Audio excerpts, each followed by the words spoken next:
I'm Dr. A, and I'm a clinical psychologist aiming to make your life just a bit more manageable. Remember, the tools and the tidbits that we learn on this channel, they're purely educational. They can't replace therapy, but with some practice, they can help you along in your daily life. Let's get started. Today we are learning another tool for kids.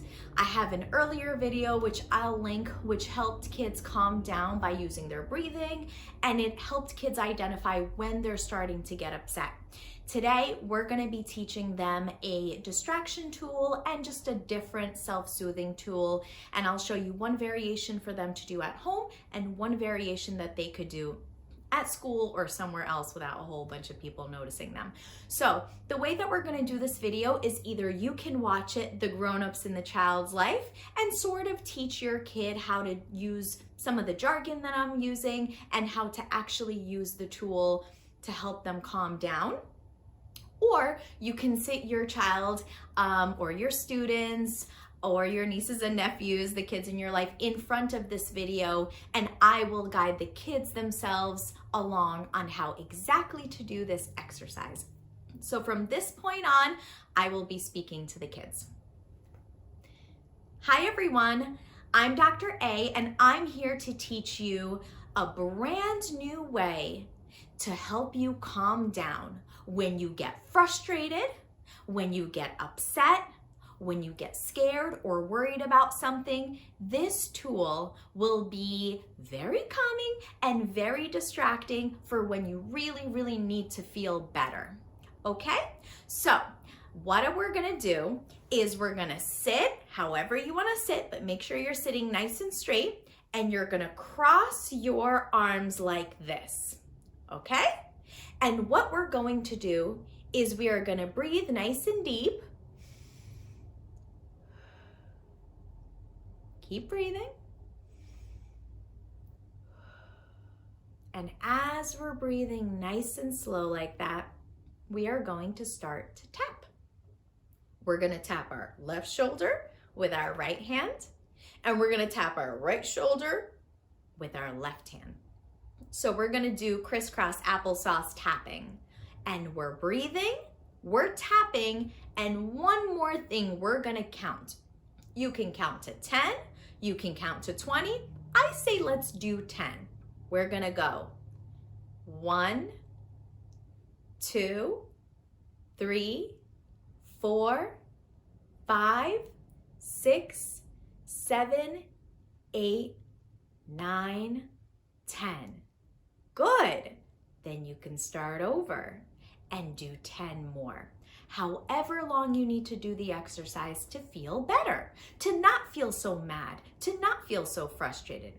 Now, this exercise, since we're up here tapping our shoulders, would look so weird if we did it anywhere but our house. Somebody might come up and be like, hey, what are you doing? Right? And you might not want to tell them I'm trying to calm down. So I'm going to give you a trick.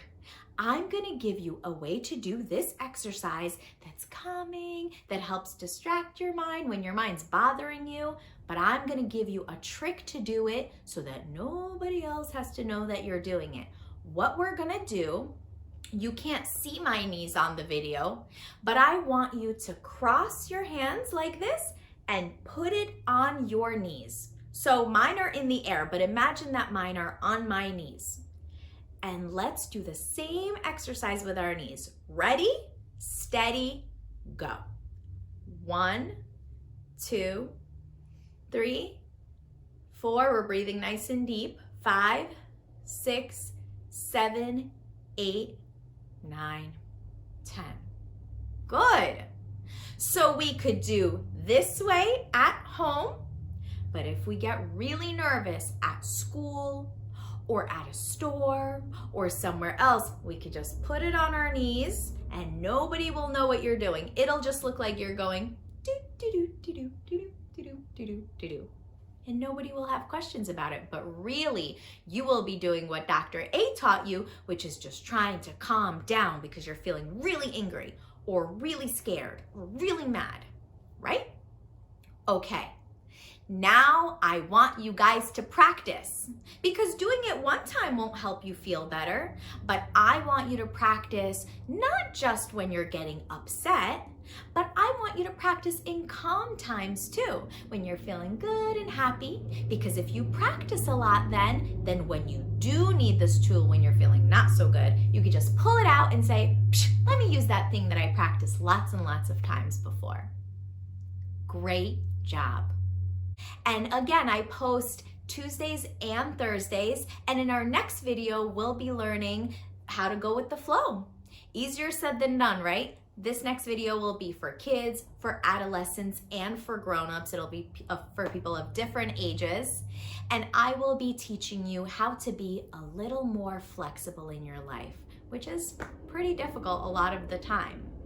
So, if you are the adult in the child's life, please make sure that they practice with the tapping tool. Again, it's meant to distract, it's meant to soothe them, and it's something that they could do all on their own without your help. So, practice, practice, practice, and come see me in the next video when we're talking about flexibility. You got this. See you next time.